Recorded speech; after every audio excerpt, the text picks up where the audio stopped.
Bonjour.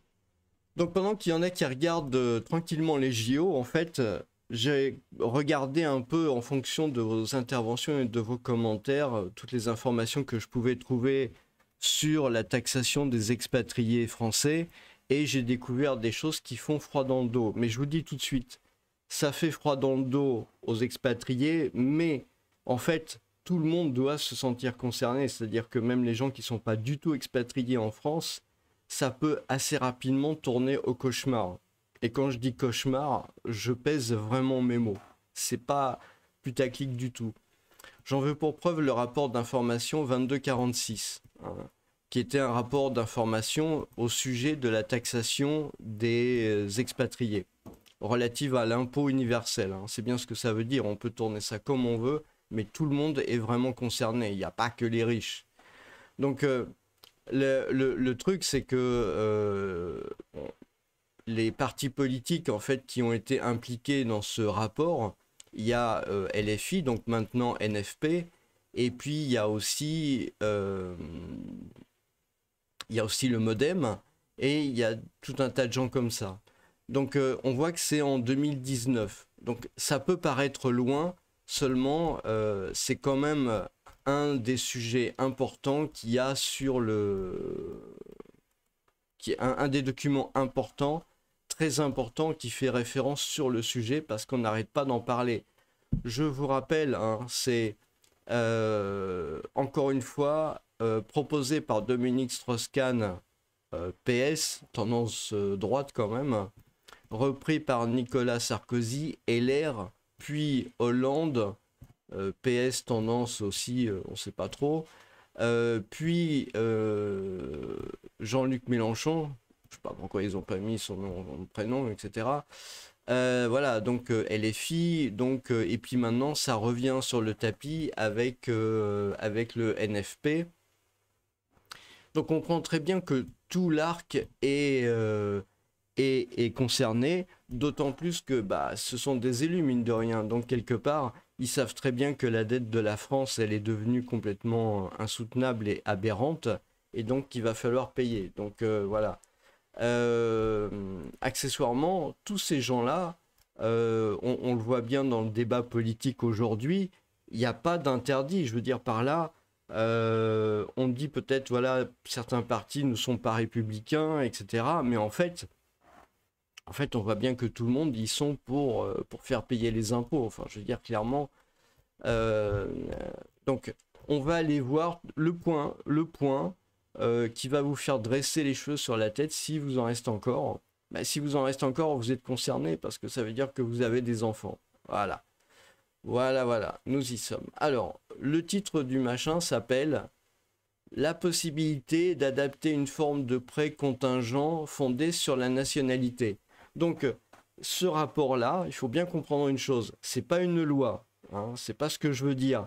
Mais par contre, si vous voulez, l'idée, elle paraît pas aberrante, parce que si on avait dit, ouais, c'est pas républicain, ouais, c'est contre les droits de l'homme, ouais, c'est anticonstitutionnel, ouais, c'est machin, tout ça, ça figurerait pas dans le rapport, hein. Vous savez très bien comment ça se passe, à la télé, on dit, ouais, c'est pas politiquement correct, censure, terminé, bah, ça s'est bien vu avec... moi, je trouve je trouvais les émissions, enfin, en fait, à vrai dire, je les regardais pas, c'était de, comment il s'appelle, Hanouna, voilà, de Hanouna. J'ai toujours trouvé ça débile, ces émissions, mais bon, ça n'empêche pas que finalement, c'était quand même pas probablement, j'en ai pas regardé une seule, hein. Probablement pas voilà, comme il fallait, donc ça a été interdit. Donc la chaîne qui portait cette émission, suite à l'écoute par l'ARCOM, a été interdite. Donc voilà. Donc on peut pas dire, si vous voulez, que c'est tombé là-dessus par hasard. Il y a des gens qui ont réfléchi, qui ont écrit, qui ont étudié la question et qui l'ont mis sur le papier, et ça forme maintenant un rapport tout à fait officiel. Je veux dire, c'est pas contre les droits de l'homme, c'est pas contre la Constitution, sinon ça figurerait pas là-dedans. Alors vous allez trouver que je suis un peu long dans l'introduction. Ouais, ben, vous allez voir. parce que vous allez voir ce qu'il y a dans le truc. Vous allez avoir peur, hein, parce que personne ne lit ces documents, en fait. C'est ça que je... Sinon, ça ferait la une des journaux, ça ferait un scandale. Mais personne lit ces documents. Moi-même, je pensais que c'était voilà, un truc machin comme ça. Je me suis pas penché sur le truc, mais il faut regarder dedans. Alors,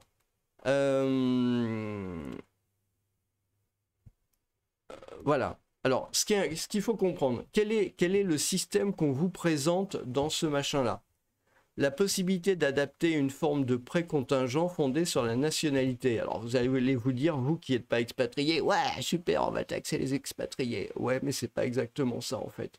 Je vous avais dit, les expatriés, pour payer la scolarité de leur enfant, c'est 10, 20, 30 000 euros par an. Hein. Merci les Mozart de la finance. Et donc, seulement, moi j'avais dit, pour que ça soit égal, en fait, il faut qu'en France, ça soit pareil.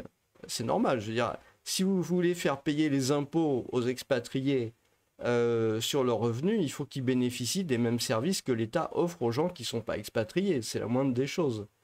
Donc j'avais dit, il faut faire payer les gens. Mais en fait, ils y avaient pensé. Oh, c'est trop. Ils y ont pensé. Et ça existe. Et franchement, vu l'état des finances et le fait qu'il va falloir trouver 150 milliards d'euros, 150 milliards d'euros apparemment, vous allez rire. Enfin non, vous n'allez pas rire. Parce que... Donc, allons-y. Lors de l'audition de responsables Parlement la piste des prêts à remboursement contingent a été discutée pour le financement des universités. Alors, qu'est-ce que c'est que... Parce que c'est un terme compliqué, hein. Le prêt en remboursement est un prêt dont le remboursement n'est exigible que dans la période où le revenu de l'emprunteur dépasse un certain seuil. Donc, à l'origine proposé par Milton Friedman, un économiste, hein, comme on vous en cite plein. On a chez nous un économiste qui a un prix Nobel, nous, il a écrit un bouquin, nous, machin. Voilà, un économiste, donc, je sais pas ce qu'il a eu, lui, mais bon. Afin de financer les investissements en capital humain et notamment les droits d'inscription, le système, donc, dans la mesure où... Alors, les systèmes de part sont progressifs dans la mesure où tous les étudiants emprunteurs ne remboursent pas l'intégralité de leur prêt contingent. Donc je vous signale qu'aux États-Unis, une des grosses problématiques actuelles de leur crise économique, c'est aussi les étudiants. Tous les étudiants, pour le coup, sont surchargés de dettes personnelles pendant tout le début de leur vie professionnelle. Hein, c'est-à-dire qu'ils sont obligés de s'endetter en fait massivement avant de pouvoir voilà. Ceux dont les revenus ne dépassent jamais le seuil n'ont rien à rembourser. De tels systèmes ont été mis en place en Australie, donc ça existe, hein, ça existe. Attention, c'est pas de la science-fiction. Donc si un jour ça débarque, venez pas vous plaindre, c'était marqué là. Australie, Nouvelle-Zélande, Royaume-Uni, donc ça existe, hein. Afin de financer les droits d'inscription. La Suède, ah tiens, la Suède aussi. Le système est discuté en France, voilà. C'est-à-dire payer, voilà. Alors, regardez bien cette phrase, elle est magique. Là, vous allez comprendre la vignette, le titre et tout. Si cette piste peut être intéressante du point de vue du financement de l'enseignement supérieur, donc bon, c'est ouais, l'enseignement supérieur, ok. Et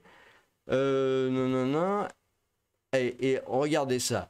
Elle ouvre également un champ de réflexion sur sa transposition éventuelle au financement de la scolarité nationale. Et oui, donc dans cette petite phrase, on est sur, je ne sais pas combien il y a de pages dans le document, là, enfin il y en a beaucoup, mais dans cette petite phrase sur tout un document, on est tout simplement en train de venir vous expliquer que tout le monde, tout citoyen, expatrié ou pas, eh bien, en fait, aurait une espèce de prêt virtuel sur sa tête qui devrait rembourser selon certaines conditions.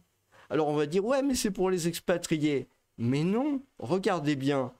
Les conditions seraient le changement de résidence fiscale et puis ou le fait de passer un certain seuil de revenus, par exemple 100 000 euros. Donc ça veut dire que à partir du moment où vous suivriez votre scolarité dans le système français, vous auriez sur votre tête un prêt de, de votre petite enfance jusqu'à votre au moment où vous allez produire. Et à ce moment-là, vous allez devoir verser donc à l'État pour payer les salaires des fonctionnaires, leur retraite surtout, hein, parce que la retraite des fonctionnaires actuellement, c'est quand même 30 à 50 ou 60 milliards d'euros par an. Voilà.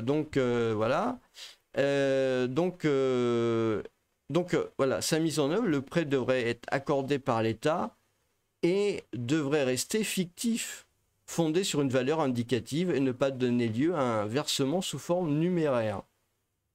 Voilà. Et bien entendu, il devrait être strictement encadré par la loi pour que son objet ne puisse surtout pas être détourné. C'est-à-dire que l'idée qu'il y a dans cette phrase, c'est on va pas faire comme avec la vignette automobile qui était censée rembourser, combler la retraite des petits vieux et qui en fait finalement était destinée à l'État. Mais on va dire au Pékin moyen que finalement, ça sera vraiment pour financer l'éducation. T'as le droit d'y croire.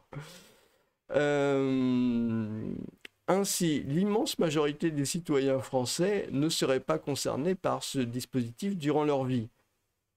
Non mais attendez, bien sûr que si, ils sont concernés. Ce qui est le seuil, c'est 100 000 euros. Hein, le fait de dépasser un certain seuil de revenus. Hein. Mais maintenant, en fonction de si l'État se porte bien ou pas, ou s'il s'est endetté de manière indue, eh bien, on va se dire que bon, finalement, 100 000, ça couvre pas assez de choses. Peut-être on peut descendre ça, allez, on va le mettre à 20 000 euros par an. Et bah, à ce moment-là, effectivement, les gens qui gagnent rien, ils paieront pas, ils rembourseront pas leurs prêts virtuels. Donc vous avez un État qui est avec une dette publique en fait, et qui est en train d'envisager, bah, tout simplement, de filer sa dette publique, dépenser sans contrôle, parce que moi j'ai jamais voté pour ces dépenses-là, hein, pour une dette hallucinante à ce point-là. Hein. Donc là, vous avez c'est magnifique, enfin, c'est absolument magique, quoi. L'immense majorité, compris,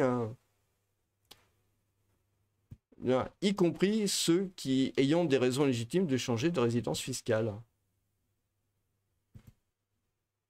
Voilà. Voilà. Donc, en fait, tout le monde est concerné parce que si vous voulez, il n'est pas possible de pouvoir, au vu de la Constitution, bah, tout simplement, il n'est pas possible de dire ça va concerner un truc pareil, ça va concerner que les expatriés. Non, bien entendu, ça va concerner tout le monde.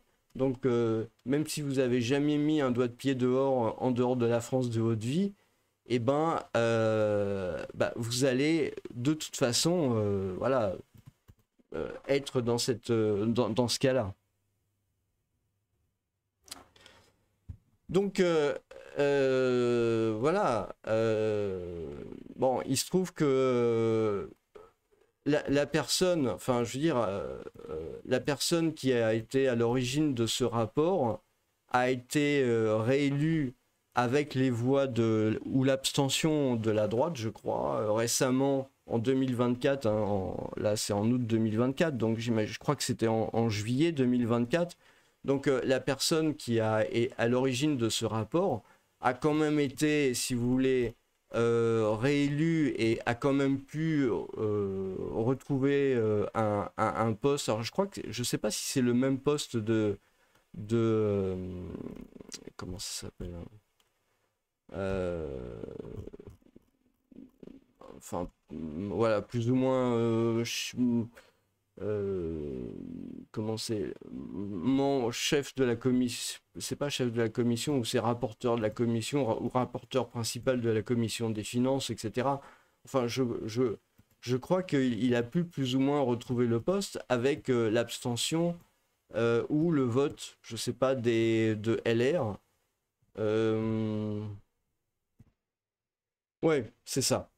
C'est tout à fait ça. Donc, il a été réélu président de la commission des finances en juillet 2024. Hein. Et je crois que il me semble que ça s'est fait parce que ce qui est important, en fait, l'idée du truc, c'est de savoir qui a voté pour lui, parce que bon, qu'il soit réélu, ça c'est une chose. Euh,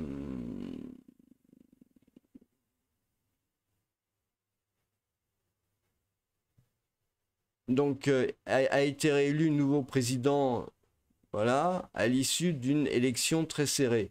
Il a recueilli une majorité relative des suffrages.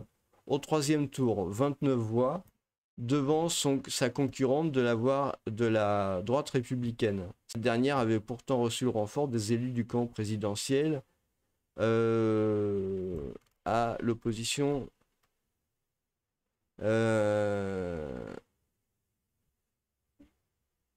Ouais, n'a voté aucune motion de censure.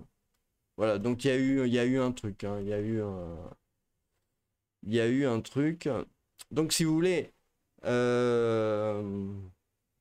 ils se sont débrouillés finalement pour reconduire l'ancien président, donc qui était porteur de ce rapport. Hein, il n'y en a pas un qui s'est désisté pour l'autre. Donc ça veut dire en fait quelque part ils sont bien tous d'accord pour à un moment donné. Je pense que c'est vraiment important hein, de relire ça, hein, l'avant-propos hein, ici. Hein. Proposé par DSK PS, Nicolas Sarkozy LR, François Hollande PS. Bon, c'est un peu le PS tendance macroniste hein, quand même. Bon, ils sont pas d'accord entre eux, mais ça empêche que c'est quand même un peu le même style quoi. Et puis Jean-Luc Mélenchon. Enfin, ils ont quand même pu mettre ses prénoms. Quoi. Donc, donc voilà, je veux dire quelque part ils sont d'accord. Donc l'idée c'est que faut pas me dire que c'est du complotisme ou des choses comme ça. Je veux dire, si vous voyez ressurgir la proposition numéro 6, hein, celle que je viens de vous montrer, bah faut pas être surpris. Hein. Quelque part, vous avez été prévenu. Hein, donc, la proposition numéro 6, voilà. La possibilité d'adapter une forme de prêt contingent fondée sur la nationalité. Voilà. Alors, qu'est-ce qui se passerait par contre si un étranger venait étudier en France? Parce qu'à ce moment-là, lui, alors il devrait payer. Ça me paraîtrait un peu bizarre, ou alors il voudrait plus accueillir les étrangers. Parce que quelque part, si les Français doivent se coller un prêt fondé sur la nationalité, ça veut dire que les étrangers, bah, ils doivent payer des frais de scolarité à la hauteur du prêt en question, hein, puisque c'est sur la nationalité. Donc on voit bien quand même, hein, les idées ne manquent pas. C'est-à-dire que, si vous voulez, ce qui est assez marrant dans la situation de la France actuellement, c'est qu'il n'y a personne qui a de solution, visiblement, pour essayer de sortir les choses vers le haut. L'idée, là, qu'il y a en ce moment, c'est vraiment de taxer tout ce qui bouge, de prélever, etc., de faire de la dette, parce que ceux qui font de la... Je veux dire, on n'a pas le droit, de faire la différence entre ceux qui font la dette et ceux qui demandent le remboursement. Je veux dire, quelque part, l'un implique l'autre. À partir du moment où vous faites beaucoup de dettes, nécessairement, il y aura des remboursements et nécessairement, il y a des hausses d'impôts.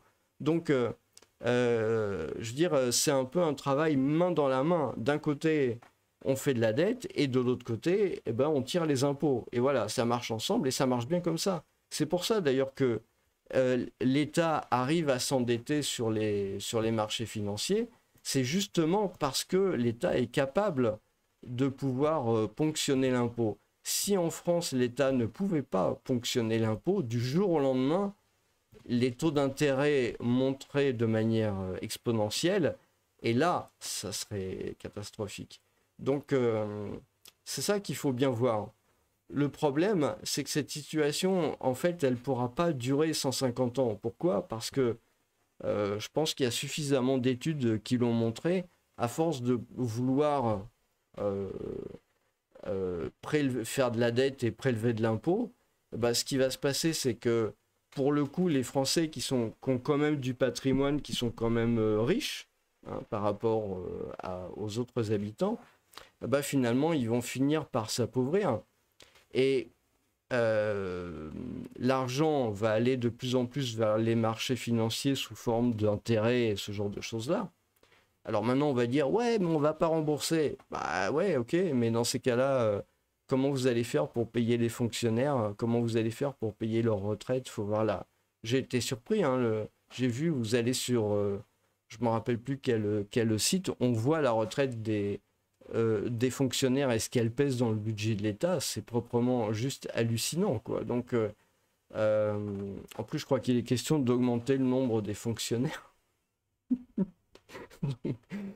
le, le, le système social français, c'était un bon système, mais le problème, c'est que c'était un bon système il y a 30 ans, il y a 50 ans, à l'époque où la France avait pas de concurrents dans le monde. Parce que ça existait cette époque.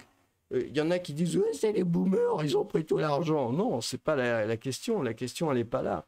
La question, c'est qu'il y a encore jusqu'à une trentaine d'années, la France était relativement une puissance économique de premier plan parce qu'elle avait peu de concurrents.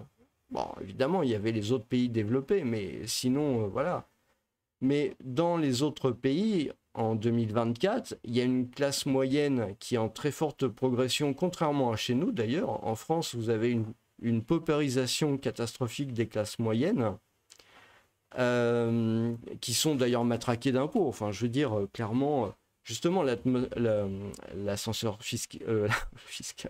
l'ascenseur social ne marche pas, justement à cause de ça. Parce que si vous voulez, à partir du moment où vous n'arrivez pas à dégager suffisamment d'argent pour pouvoir investir, créer des entreprises ou des choses comme ça, et que vous sortez de la classe moyenne, et ben à ce moment-là, vous ne pouvez pas monter socialement. C'est pour ça. Enfin, je veux dire, ça a toujours été comme ça. Il y a eu un mieux dans les années, peut-être, dans les années 2000, un léger mieux parce qu'à un moment donné, les États-Unis se sont beaucoup endettés et l'argent a coulé à flot quelque part.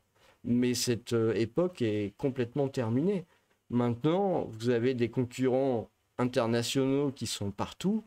Vous n'allez plus avoir de Français qui vont porter le business français, parce que je veux dire, avec tout ce qui est en train de se préparer sur les expatriés, enfin je veux dire, soit les gens, je vois tellement de gens dans les commentaires qui veulent abandonner la nationalité française, et j'en suis très surpris. Il y a 30 ans, c'eût été inimaginable, franchement inimaginable, et même le fait de ne pas vouloir revenir en France, c'est quelque chose qui est extrêmement nouveau. C'est très très nouveau. La France, par les Français, a toujours été considérée comme un endroit idéal, une qualité de vie, de climat, de la bouffe, etc. Mais c'est plus le cas maintenant. Je veux dire, encore une fois, tout ce qui se passe là, on raisonne encore avec un logiciel du 18e, du 19e siècle, où la France était dominante dans le monde et où notre économie était florissante, etc. On avait des fleurons, on avait des monstres de l'industrie, des monstres du commerce, et effectivement, on était un pays qui créait beaucoup de richesses. Le problème, c'est que c'est plus le cas du tout. Pour maintenir le niveau de vie qu'avant on gagnait, maintenant on doit emprunter. Et on doit emprunter de plus en plus. Donc, le truc, en fait, c'est que tout ça, ça va tant que vous avez des gens en France qui ont du patrimoine et qui peut être pris par l'État.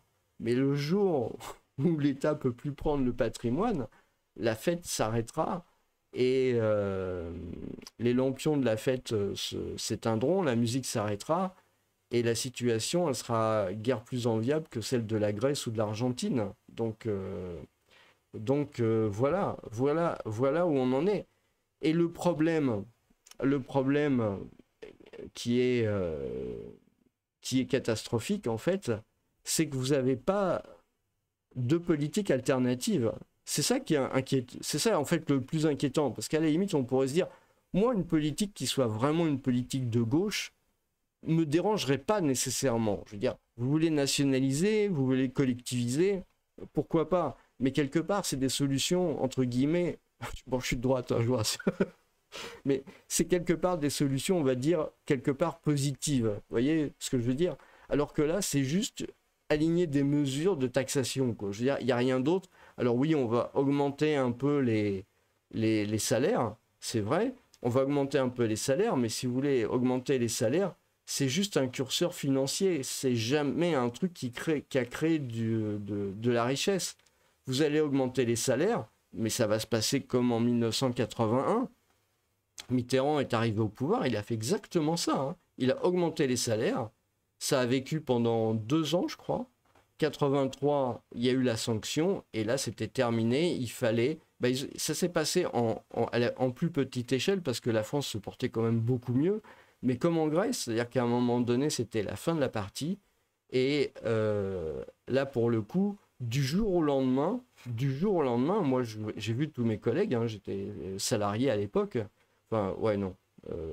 J'étais salarié après, mais ils s'en rappelaient encore, on va dire. Eh bien, ils étaient très, très mécontents de la situation. Ils ne comprenaient pas ce qui leur arrivait, hein. C'est pas pour rien que le Parti socialiste et le Parti communiste ont mis tant de temps avant de refaire quelque chose en commun, parce que il y avait vraiment eu une cassure à l'époque entre eux sur ce sujet-là, parce que les uns n'arrivaient pas à comprendre que les autres pouvaient plus payer, et voilà. Maintenant, évidemment, moi je préférais une politique de droite qui soit plus pro-entreprise. On peut pas dire que les années qu'on vient de passer, c'était des années pro-entreprise. C'est absolument faux. Encore une fois, c'est pas parce que vous alligez le curseur fiscal sur les entreprises que ça en fait une politique pro-entreprise. Ça n'a rien à voir avec ça.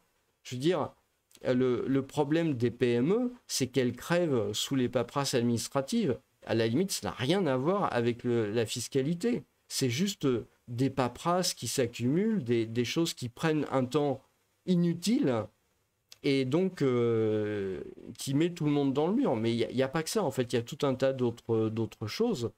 Si vous prenez, on dit la recherche et développement, on a fait un truc pour la recherche et développement, je ne me rappelle plus, je sais pas si c'est le CICE ou un truc dans ce goût-là, je ne me rappelle plus quoi. Mais encore une fois, c'est pas quelque chose de positif, c'est juste un curseur fiscal qui a été changé. Mais il n'y a rien de...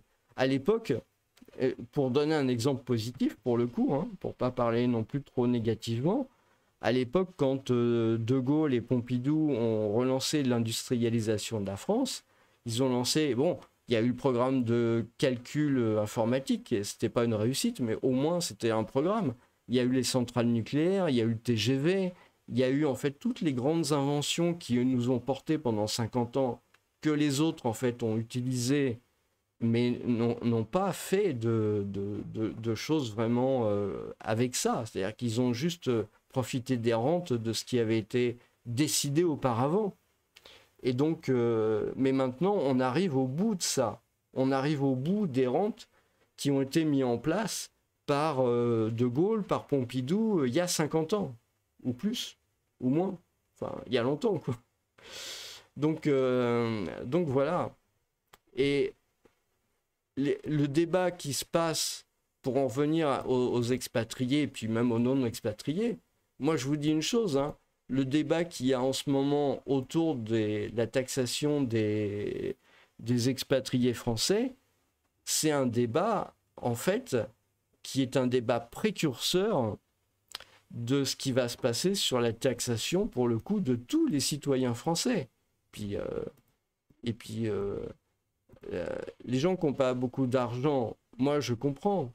C'est vrai, il faut qu'ils payent la TVA, il y a tout un tas d'impôts qu'ils payent finalement, même les impôts sociaux en fait, hein, sur leur salaire et des choses comme ça. Mais faites attention avec l'argent que vous aurez reçu en plus du SMIC ou des bas salaires, ce que je peux comprendre. Parce que le problème, c'est qu'au bout d'un an, 2 ans ou 3 ans, bah, vous allez voir que ça pourra tout simplement pas continuer comme ça. Ça a déjà été vécu. C'est une période, on l'a déjà vécu en 80. Demandez aux gens qui avaient l'âge à cette époque-là, vous verrez ce qu'ils vont vous répondre. Que, que ça s'est terminé en catastrophe. Le Front National date de cette époque. Hein. Donc, je pense que c'est des choses auxquelles il faut vraiment réfléchir. Bon, les élections ont eu lieu, hein, mais ce que je pense, c'est que il y aura probablement d'autres élections assez rapidement. Je pense l'année prochaine, dans un an, il y aura probablement une autre redissolution. Je vois pas ça autrement. Mais je pense c'est les genres de choses qu'il faut suivre et auxquelles il faut faire très attention. Et donc voilà. Moi, je vous dis encore une fois, hein, sur la... Je sais qu'il y a des commentaires, les gens, ils sont pas contents. Je suis désolé. Euh, euh, Parce qu'on aurait tendance à vouloir faire passer tout le monde... Enfin... à oublier un peu vite en France. Je ne sais pas si vous avez remarqué, les Français oublient assez rapidement. Mais avec Internet, en fait, c'est difficile d'oublier vraiment à 100%. Donc là, vous avez un exemplaire du Petit Journal, hein, c'est un truc qui est assez connu des expatriés. Bon. Budget, maintien de la CSG, CRDS pour les Français de l'étranger. Donc là encore, hein, c'est pas les riches, c'est pas les expatriés fiscaux, c'est pas ceux qui sont en enfer, comme dirait Monsieur Jean-Luc Mélenchon. J'aime bien la formule. Donc les Français de l'étranger. Et quand on lit l'article, la ministre de la Santé défend son projet de loi de financement de la sécurité sociale à l'Assemblée. Et c'est en octobre 2017. Voilà. Donc, petit rappel historique. Voilà. Avis défavorable du rapporteur du gouvernement. Et donc, le ministre de la Santé de l'époque dit: il serait étonnant d'exonérer de cette hausse de la CSG les Français de l'étranger. Ce ne serait pas juste. On se demande pourquoi, parce que la France ne paye pas pour les Français de l'étranger leur santé. C'est comme, alors ça c'est vraiment les trucs tordus, c'est comme si une partie de la TVA qui aujourd'hui était affectée à la sécurité sociale devait être exonérée pour les touristes en France ou les Français de l'étranger. Donc, qu'on vienne me dire après que les macronistes, ils sont pour protéger les Français de l'étranger, bah, la réponse elle est là. Pas plus que le LFI, pas plus que le NFP, pas plus que ceux qui veulent mettre en place des impôts spécifiques pour les Français de l'étranger. Je veux dire, ils sont dans exactement le même panier, pareil. Je veux dire, et là, c'est pas un député ou quoi que ce soit. C'est la ministre de la Santé qui fait partie d'un gouvernement qui répond dans le cadre d'une loi donc, du gouvernement avec la supervision du Premier ministre, du Président de la République. Donc c'est on ne peut plus officiel. Les macronistes, ils veulent faire payer les Français de l'étranger, point barre. Point barre. Et quand vous votez pour eux, eh ben c'est comme quand vous votez pour LFI, vous voulez que les Français de l'étranger payent, crash. C'est évident, c'est marqué. Alors maintenant, vous pouvez toujours voilà, trouver n'importe quoi, mais je suis désolé, ils sont pas meilleurs que les autres, pas meilleurs.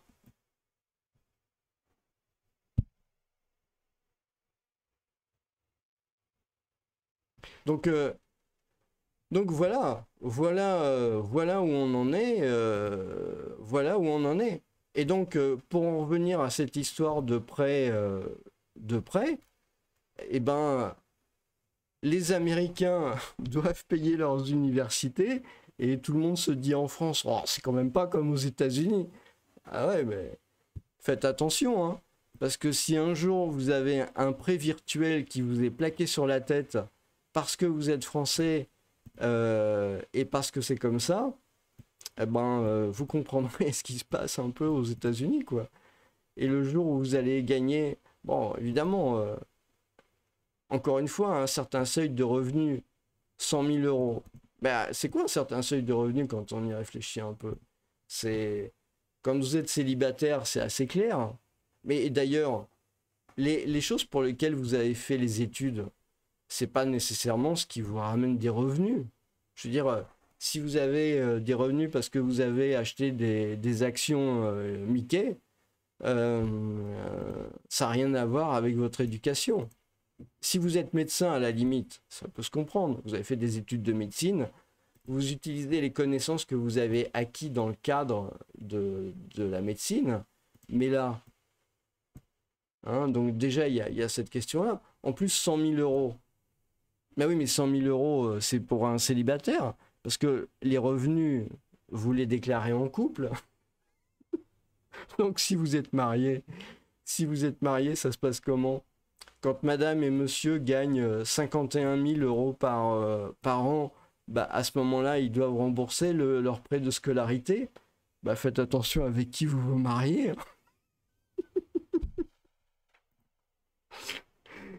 Et puis s'il est... voilà quoi. Non, mais je veux dire... Non, mais surtout ce qui est intéressant, bon, l'idée peut paraître un peu délirante, bien qu'elle soit appliquée dans d'autres pays, hein, donc je veux dire... mais c'est officiel, hein. Et c'est pas un truc qui est censuré sous prétexte que ça serait contre les droits de l'homme ou contre la Constitution ou tout ça. Non, non, c'est présent dans les documents officiels de la République. Donc voilà, voilà, voilà.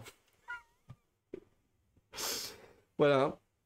Bah écoutez, hein, n'hésitez pas à réagir. En attendant, je vous souhaite une bonne journée. Peut-être pas une bonne nuit si vous lisez ça le soir.